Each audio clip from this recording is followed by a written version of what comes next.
Alors, salut les amis et bienvenue dans cette nouvelle vidéo consacrée à Ruby. Nous allons continuer notre exploration des boucles, ok? Donc là, je vais vous montrer ici until, ok? En français, until veut dire jusqu'à. On avait vu ici if et on avait dit que unless, c'était tout simplement if not, avec ici ce fameux point d'exclamation là. C'est pareil, until, c'est tout simplement un while not, comme cela, ok?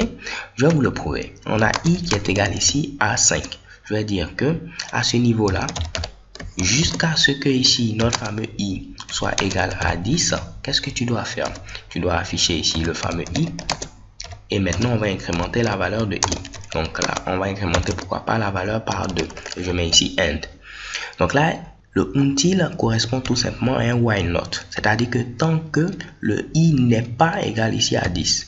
While qui veut dire ici tant que, et comme je vous l'ai dit, until c'est tout simplement un while not. Ok, donc tant qu'on n'a pas ici i qui est égal à 10, continue de faire ce michi là.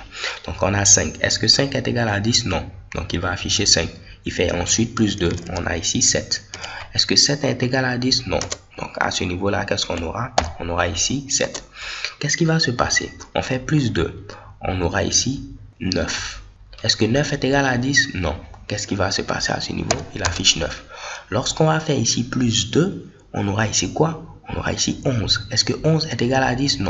Donc là, vous allez voir qu'on aura une boucle infinie. Jamais on ne va sortir ici de cette boucle-là. Parce qu'on va sauter la valeur 10. Je vais vous le prouver. Je lance l'exécution. Et chez Kibom, on a une boucle infinie.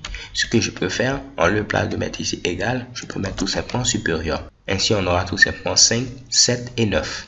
Je viens à ce niveau, je fais un petit CLS, je lance l'exécution et chez Kibom, 5, 7 et 9. Ok, donc de la même manière qu'au niveau du while, on avait une autre manière d'écrire avec begin, on pouvait mettre ici put i, ok, et on avait également la possibilité de mettre un end while comme ceci avec la condition qui était ici i supérieur à 10. On avait dit que la différence avec ce begin et ce fameux while, c'était que ce bloc était exécuté au moins une fois parce que la condition est testée à la fin. C'est de la même manière, je peux mettre ici un until. Le bloc sera exécuté au moins une fois, sauf que le until correspond ici à un while not, ok? Donc là, tout ce que j'ai dit, c'est quoi? I est égal à 5. Tu vas m'afficher ici i. Ensuite, tu incrémentes la valeur de i jusqu'à ce que i soit supérieur ou égal à 10. Donc, il va afficher toujours 5, 7 et 9. Je viens à ce niveau, je lance l'exécution de ce code et mamma mia, 5, 7 et 9. Ok? Alors les gars, surtout n'hésitez pas à vous entraîner. Je sais que ça fait beaucoup. On a vu ici while, on a vu ici l'autre écriture avec ici ce fameux begin et on rajoute ici un fameux end while avec la condition. Ok, on a vu également le fameux loop. On peut mettre ici un do et un end, comme on peut utiliser des accolades. On vient de voir maintenant le fameux until comme ceci avec un end. Je vous ai dit qu'également on pouvait mettre un petit begin à ce niveau là.